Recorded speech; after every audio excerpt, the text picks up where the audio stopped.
Hi friends, అందరికీ నమస్కారం. ఈ రోజున తెలంగాణ ప్రభుత్వం డ్వాక్రా మహిళలకు సంబంధించి ఒక కీలక అప్డేట్ అయితే విడుదల చేయడం జరిగింది.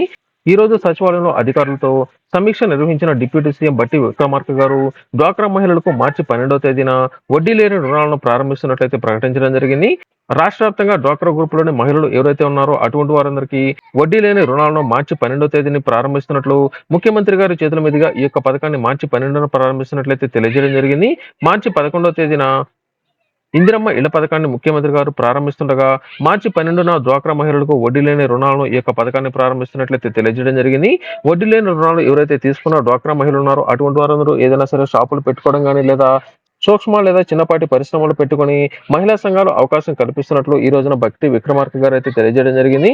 ఈ నెల 12వ తేదీన రాష్ట్ర వ్యాప్తంగాను డ్వాక్రా మహిళలందరికీ సంబంధించి ఈ యొక్క శుభవార్త ఇస్తున్నట్లు తప్పనిసరిగా డ్వాక్రా గ్రూపులోని మహిళలు ఎవరైతే ఉన్నారో అటువంటి వారందరూ వడ్డీ లేని రుణాలను ఈ యొక్క పథకాన్ని సద్వినియోగం చేసుకోవాలని బట్టి విక్రమార్క గారు ఈ రోజున అయితే తెలియజేయడం జరిగింది.